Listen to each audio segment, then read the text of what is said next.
Les contamos que el gobierno asegura que para finales de noviembre estaría lista la documentación necesaria para que empresas privadas colombianas puedan vender electricidad a nuestro país. Sin embargo, desde la Cámara de Energía descartan por completo esta posibilidad y argumentan que no existe fundamento legal para ello. La intención de comprar energía a empresas colombianas sigue latente. Así lo ratificó la noche del miércoles el viceministro de Electricidad Fabián Calero en una rueda de prensa virtual. Allí aseguró que no hay solo una empresa interesada en vendernos electricidad, sino varias. Que tienen excedentes, tienen centrales de generación disponibles que no están siendo utilizadas en el mercado de allá. Según Calero, la regulación por parte de Ecuador para que esto proceda ya está lista y se realizó en apenas 5 días. Sin embargo, se requiere un documento espejo de Colombia para que se pueda concretar. Esperábamos la misma prontitud de parte del sector colombiano, no se ha dado, pero vamos a seguir trabajando con ellos. Lo que se requiere es el registro del contrato, de la gente privada ya. Esto, a decir de Calero, debería estar a punto en semanas. Eso tiene que estar listo para noviembre. Pero la Cámara de Energía de Ecuador sostiene que esa posibilidad está completamente descartada. Ellos están en situación de emergencia, tienen un estatuto, les impide la posibilidad de entregar energía bajo estas condiciones, de manera tal de que por ahora eso no puede entrar a consideración. Incluso Aspiazu asegura que en Colombia se ha desmentido esta opción. Ha sido desmentido por la propia Asociación de Generadores Colombianos, que indica que quienes han ofertado, entendería yo, la posibilidad de venta de tipo comercial de energía, no son propiamente generadores. Así que inmediatamente ha surgido la duda de quiénes son verdaderamente estas compañías y al parecer al menos 2 de las 3 citadas no tienen propiamente capacidad de generación. Identificar cuáles son generadoras y cuáles son comercializadoras en este momento, o sea, no le sabría decir exactamente, pero lo vamos a revisar. Sí, pero podrían ser comercializadoras o generadoras. Sí, permite los dos. Además, Aspiazu recuerda que las regulaciones de la Comunidad Andina de Naciones no permiten hacer contrataciones de este tipo a largo plazo, por lo que esta estrategia del gobierno para superar en algo la crisis energética podría en realidad no ser viable. 7 procesos para comprar y alquilar generación en tierra forman parte de la segunda ronda de contrataciones de SELEC. La meta sería conseguir 719 megavatios. Casi el 40% de esa generación se concentra en el alquiler de motores que serán instalados en Guayaquil. Un contrato de $104 millones. Aquí, en terrenos pertenecientes a la subestación Pascuales en Guayaquil, ubicados muy cerca de la central térmica Enrique García, se ubicarán motores de generación termoeléctrica. Se espera generar 260 megavatios que estarán en funcionamiento durante 1 año y 9 meses. El costo del alquiler asciende a $104 millones. Se trata de un contrato ya adjudicado. Representa el 36% de la energía que se apunta a conseguir en una segunda ronda de contratos que impulsa SELEC.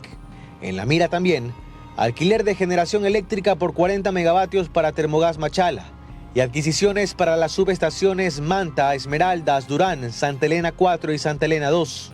El monto supera los $500 millones. Pero dado que muchos de estos procesos han sido modificados con el cambio de autoridades en la cartera de energía, no se conoce a ciencia cierta en qué etapa se encuentran. Hay un calendario con plazos que se hizo público, casi todos están cumplidos.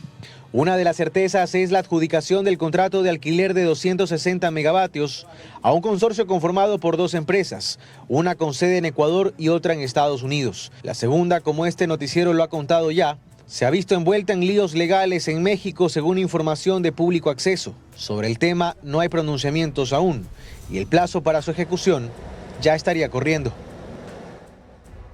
En más noticias. Wilman Terán buscaba el control total de la Corte Nacional, afirma la Fiscalía en la reformulación de cargos del caso Pantalla. En el caso Pantalla inicialmente se investigaba el delito de tráfico de influencias, pero tras la reformulación la Fiscalía indagará una asociación ilícita.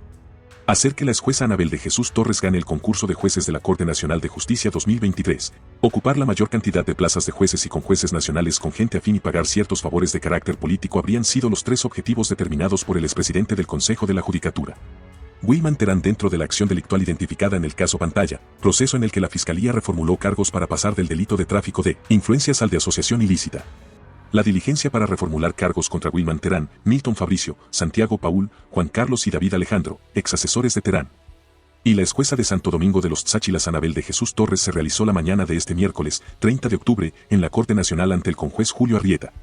4 días antes, el sábado, 26 de octubre, Arrieta vinculó a la causa penal a Terán, a Juan Carlos, a David Alejandro y a Anabel de Jesús Torres. Según el fiscal general subrogante, Wilson Toenga, del análisis de los elementos de convicción recopilados a lo largo de los 55 días de instrucción fiscal se habría observado que en las conductas de cada uno de los 6 procesados ha existido una confluencia de voluntades de asociarse para emprender el camino hacia el control total de la CNJ del Ecuador, influyendo en el concurso destinado a designar a sus ocupantes y procurando como ganadores a postulantes cuyos méritos no eran los idóneos para ocupar la más alta magistratura del país. Por cuanto de la investigación ha variado la calificación jurídica del tipo penal, dijo Toenga, la Fiscalía se veía en la obligación de reformular los cargos del delito de tráfico de influencias, tipificado en el artículo 285 del Código Orgánico Integral Penal, al delito de asociación ilícita, tipificado en el artículo 370 del COIP. El fiscal subrogante aclaró que la presente instrucción obedece a la misma teoría fáctica expuesta tanto en la formulación de cargos del 5 de septiembre último como en la vinculación dada el 26 de octubre pasado. El caso Pantalla arrancó con la detención de Milton Fabricio y Santiago Paul, a quienes se los investigaba por ejercer influencias en funcionarios jerárquicamente inferiores en la judicatura con la finalidad de obtener información privilegiada para beneficiar a determinados concursantes en varias fases del concurso público de selección y designación de jueces para la CNJ, comenzado por el pleno liderado por Terán en junio de 2023. Según la agente fiscal Ruth Amoroso, quien se encargó de la causa cuando no estaba Terán vinculado, es decir, cuando no había fuero de Corte Nacional, a raíz de la convocatoria del concurso público de 2023 se articuló una serie de conductas por parte de funcionarios de alto nivel dentro del CJ, destinadas todas a influir en el resultado del referido proceso con la intención de beneficiar a determinados postulantes. Para la fiscal, esta causa ha evidenciado las ansias en la búsqueda del control del máximo órgano de justicia del país. Lo recabado hasta este momento por la Fiscalía le sirve al fiscal Toenga para decir que Wilman Terán buscaba sentar en los tribunales del más alto grado en materia judicial a personas que no tenían una calificación adecuada durante todo el proceso de selección. La presencia reiterada de una pluralidad de conductas que van desde el tráfico de influencias hasta la divulgación de información de carácter reservado, e incluso posibles tentativas de vulneración de sistemas informáticos del Consejo de la Judicatura, permite advertir una evidente agrupación de personas cuyas voluntades se confluyen en una clara intención de asociarse para cometer varios delitos que son sancionados con penas menores a 5 años, afirmó Toenga. En más noticias.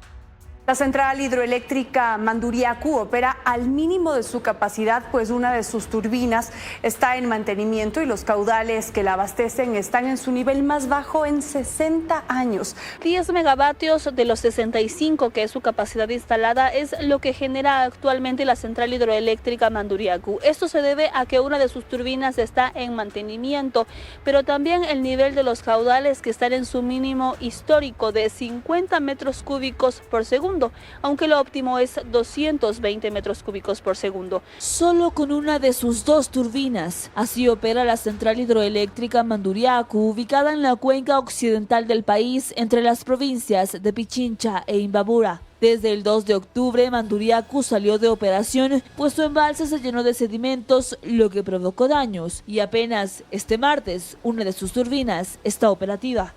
Las unidades salieron el 2 de octubre, tuvimos una mala calidad de agua, ingresó palizada, cuerpos flotantes, lo cual nos ocasionó un daño en la compuerta de la unidad 1.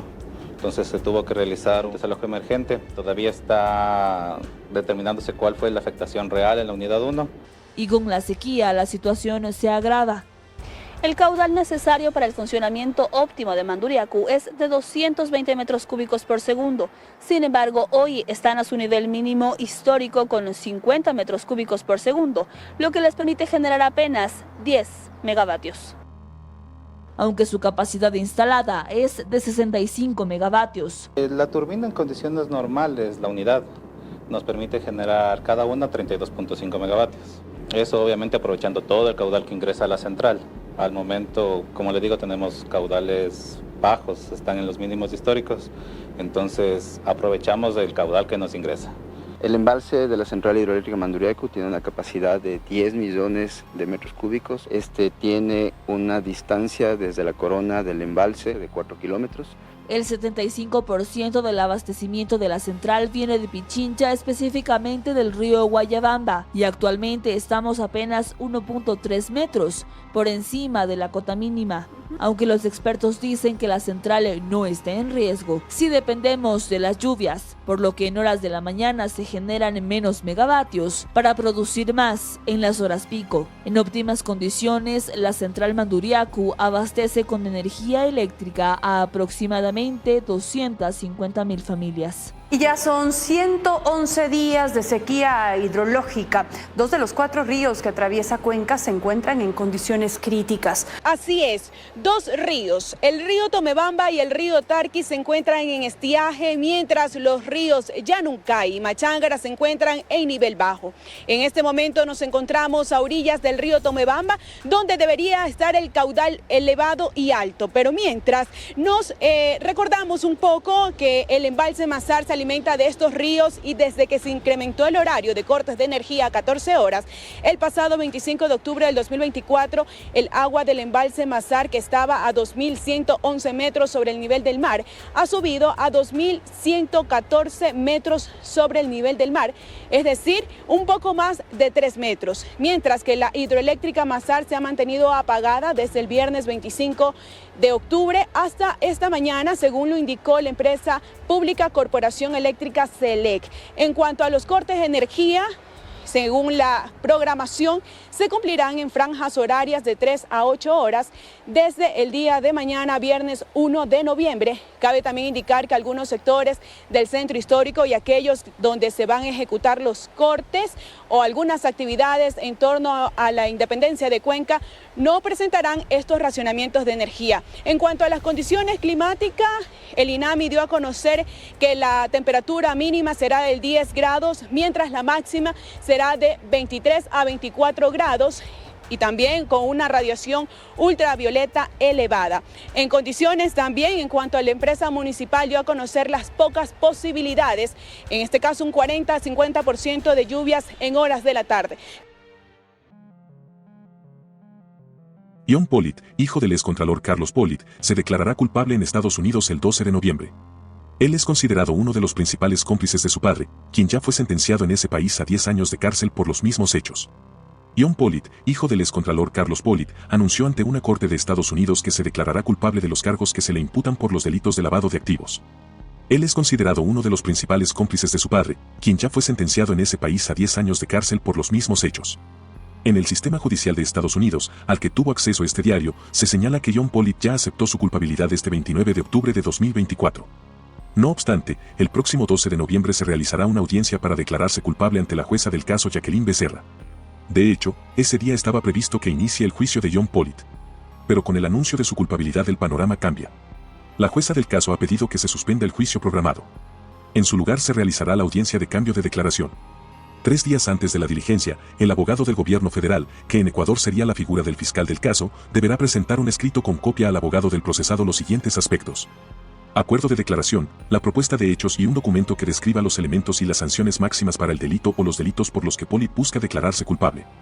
El documento también deberá tener las sanciones y las multas máximas. Asimismo, el tiempo máximo de libertad supervisada y si la confiscación o la restitución de bienes son aplicables para el delito o los delitos por los que será juzgado. En el sistema judicial de Estados Unidos también se señala que si el demandado está bajo fianza y busca permanecer bajo fianza a la espera de la sentencia, el abogado debe estar preparado para proporcionar al tribunal información sobre el cumplimiento por parte del demandado de las condiciones de la fianza. Actualmente, John Pollitt goza de libertad tras llegar a un acuerdo de fianza el pasado 10 de septiembre cuando fue detenido. En ese momento pagó una fianza de 14 millones para salir libre. En ese momento, él se declaró no culpable y decidió enfrentar un juicio ante un jurado ciudadano. Ahora, con la confesión de culpable, el hijo del excontralor Pollitt podrá llegar a un acuerdo de su pena. John Pollitt es procesado en Estados Unidos por 6 cargos. La acusación del gobierno federal se centra en que él ayudó a su padre Carlos Pollitt a lavar dinero en ese país, proveniente de la corrupción en Ecuador. Específicamente, se indica que el excontralor desvaneció sobornos con ayuda de su hijo. Se indaga que el dinero ilegal fue ocultado en bienes y raíces y otros negocios.